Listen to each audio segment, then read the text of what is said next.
That involves me reading the charges to you, then telling you what your rights are, and then addressing bond.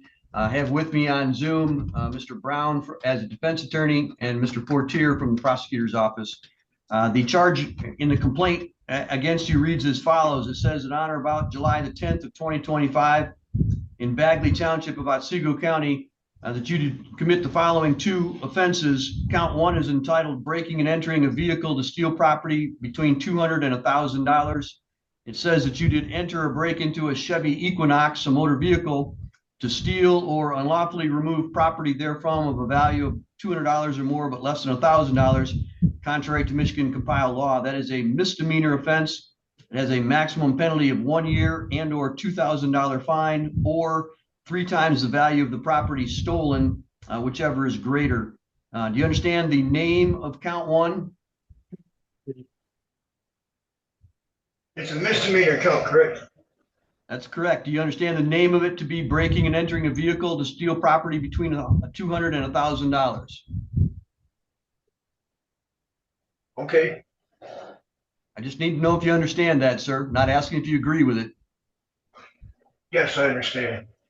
All right. And you understand the misdemeanor maximum penalty is 1 year and or $2,000 and up to 3 times the value of the property, whichever is greater?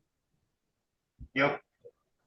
All right. Count two reads as follows. It says that on the same date, time, and place that you did commit the offense of breaking and entering a vehicle to steal property less than $200.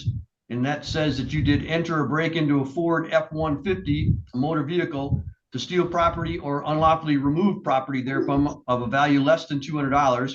That also is a misdemeanor offense, but it has a maximum penalty of 93 days and or $500, or 3 times the value of the property stolen, whichever is greater.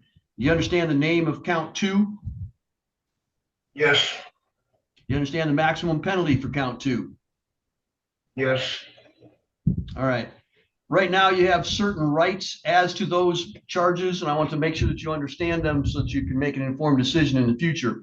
You have the right to plead guilty, not guilty, or no contest. You have the right to an attorney to represent you, and you have the right to have a trial by a judge or by a jury. Mr. Brown is here to assist us with the attorney, and we'll talk about that in just a minute. If you wish to have a trial in the future, you also have the following trial rights: to see, hear, and question all the witnesses against you, to present witnesses and evidence for your defense, and to get an order from the court called a subpoena to require those witnesses to appear and testify. At trial, you could also testify, or you could choose to remain silent. And if you chose to remain silent, that silence could not be used against you.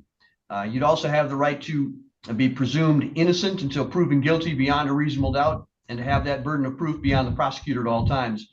Finally, you'd also have the right to appeal automatically any error that happened at trial. However, if you enter a plea in the future, you may be limited to asking the court for permission to appeal. Do you understand all of those trial rights? Yes.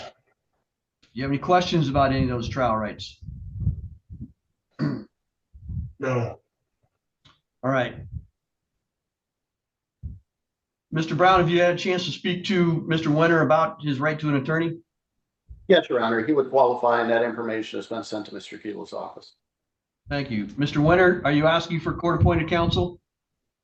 Yes. All right. I will approve that request. That request has been submitted to that approval will be submitted to Mr. Gilo, who's the supervisor of the court-appointed attorneys. He will decide which specific attorney will be assigned to you for your case. In the meantime, I'm going to enter a not guilty plea on your behalf in order to protect your rights until you have a chance to speak with that lawyer. I'm also going to set a pretrial. This is one of those courtroom sagas where the facts alone are already bad, but the defendant somehow manages to make everything worse. Today's video follows a single defendant across multiple hearings, and by the end, you'll understand exactly why judges, who genuinely believes the system should bend around him, that you're going to see someone attempt to fire their own attorney, misunderstand the legal process at every turn, and even request a psychological evaluation on himself, while simultaneously arguing that he knows better than the professionals in the room. These hearings start calm and procedural, but they escalate quickly as the defendant's contradictions stack up. So pay close attention to how the judge handles this. Watch the difference between emotional arguments and legal reality. Because by the end of this video, The real listen to what you have to say, if anything, about bond as well. So, Mr. Fortier, your thoughts. Your Honor, I did submit a bond recommendation form. In there, I did request a $5,000 cash or surety bond. That's largely, I mean, it's a larger amount considering what he's charged with, in the fact that they're both misdemeanors. However, I'm requesting that amount partially based on the fact that these were two thefts within motor vehicles that were part of a string of essentially vehicle burglaries. And on top of that, his criminal history is quite extensive. It is listed in that recommendation form. He's out on parole for a home invasion second degree. So he's got a history of stealing other people's property. That wasn't even his first home invasion. He had another one back in 2008. So like I said, he's on parole for that. He does have a parole hold. I confirmed that with Agent Doug DeLeo with the Department of Corrections. So there is an administrative warrant that's holding him. So regardless of what the court sets the bond amount at, he's not going anywhere, essentially. So in addition to the amount requested, we are seeking that there be the standard conditions of bond, along with no drugs or alcohol, no illicit controlled substances, and then to not have any contact with Timony Bond. fantasy ends and reality begins. The judge methodically lays out the charges, specific dates, locations, vehicles, and dollar amounts. There's no ambiguity here. 2 separate vehicles. 2 separate counts. 2 different value thresholds. And both are criminal offenses under Michigan law. This isn't speculation or accusation, it's what the complaint formally alleges. Notice how careful the judge is. He pauses repeatedly to confirm understanding, not agreement. That distinction matters. You don't have to like the charge. You don't have to believe the charge. You only have to understand what Bonenfant or Mallory Bonenfant. They are the 2 vehicle owners that are in this case, and then also not to return to the property of 19 Grove Avenue here in Gaylord. That's the property where the theft occurred.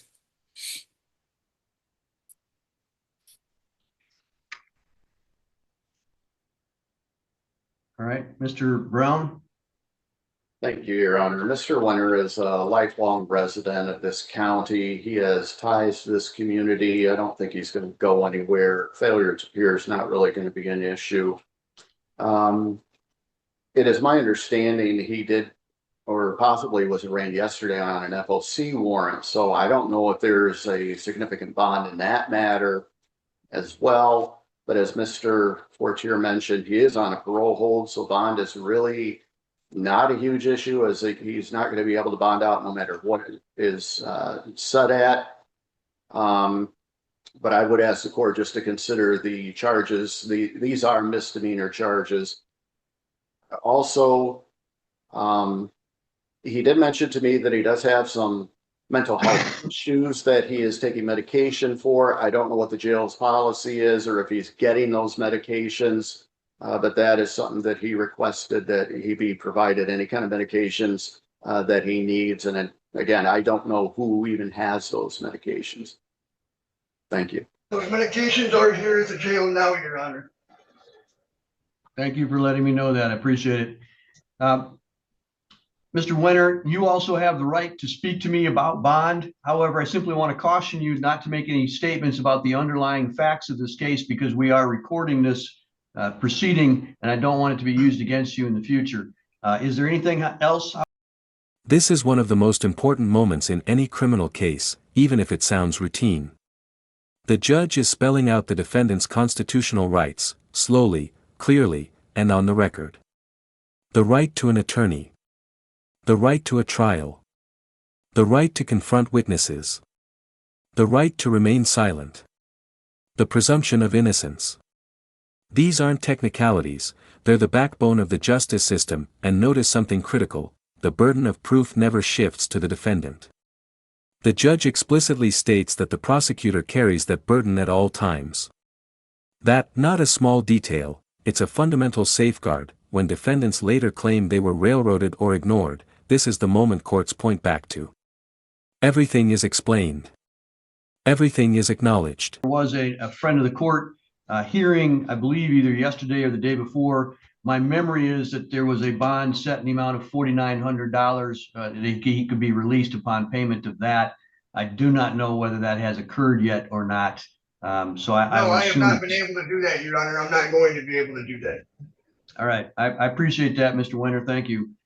All right, in setting a bond, I am required to look at whether or not the person will appear as required, and then if there's any danger to the community. The prosecutor brings up history, and which is quite extensive, including resisting and obstructing convictions twice in 2004, larceny in a building in 2004, home invasion in third in 2008, prisoner in possession of weapons in 2013, and then a second home invasion, this time a home invasion second in 2019. Also, what the prosecutor alleges is a string of vehicle burglaries, of which this may have been a part. So for those reasons, I would need to believe that Mr. Winter might be a danger to the community. However, these are simply misdemeanor matters. And I do believe that $5,000 cash assurity is a little high on that end, given the fact that he has a parole hold and also an FOC warrant with extensive, relatively large dollar amount on it. It's unlikely he's going to be able to post bond, so therefore I'm not going to set the bond in this matter quite so high. I will set it at, because of his prior histories, I'm not going to give him a 10% bond, so I will set it simply at. Change highlights something many viewers misunderstand about public defenders and court-appointed attorneys. The court isn't forcing representation, it's ensuring access to it. The judge confirms eligibility, approves the request, and explains exactly how the appointment process works.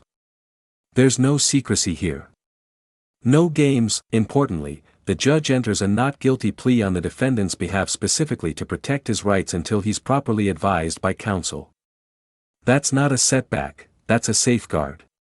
It prevents accidental self-incrimination and preserves legal options. This is the system doing what it's supposed to do, slowing things down, creating structure, and making sure the defendant doesn't sabotage himself. Mr. Winter, all right. So change things here. All right, this is the state of Michigan versus Jonathan Winter, file 25-43924-FY. Can I have your name for the record, sir? Jonathan James Winter. All right, Mr. Winter, my name is Judge Hesselink. I'm coming to you from the district court. You're here today for an arraignment, so I'm going to tell you what you're charged with, tell you what your rights are, and then we'll discuss bond. The complaint that's been made against you reads as follows. It says that on or about July the 7th of 2025 in the city of Gaylord, Otsego County, that you did commit the following two offenses. Count one is named breaking and entering a building with intent.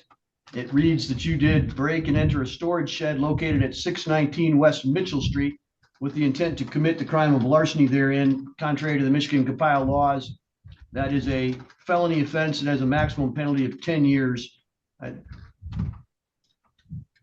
You understand the name of that offense? No, What don't you understand about it? but the date of that offense? The name of that offense. Oh, I'm sorry, Your Honor. Yes, I understand. All right. Do you understand the maximum penalty of that offense? Yeah, All right. Count two alleges stolen property, receiving and concealing over $200 but less than $1,000. It reads as follows. It says that on that same date, time, and place, July 7th of 2025 in the city of Gaylord, Otsego County, that you did commit the offense of receiving and concealing stolen property over $200 but less than $1,000 by buying, receiving, possessing, concealing, or aiding in the concealing of an e-bike, stolen, embezzled, or converted property, knowing that it was, or having reason to know that it was the property was stolen, embezzled, or converted, and the value was between $200 and $1,000. That is a misdemeanor offense. It has a maximum penalty of 1 year and or $2,000. or 3 times the value of the property, whichever is greater. Do you understand the name of count 2? Yes, You understand the maximum possible penalty of count? This is a classic moment where defendants want to explain everything immediately, without a lawyer, without strategy, and without understanding the consequences. The judge shuts that down gently but firmly. And that's actually for the defendant's benefit. Anything said here could be used later. The judge knows it. The attorneys know it. What's telling is the defendant's frustration. He wants to talk now. He feels unheard. But the legal system isn't built around emotional urgency, it's built around procedure. Timing matters. Context matters. Representation matters. The judge's response makes it clear, this isn't dismissal,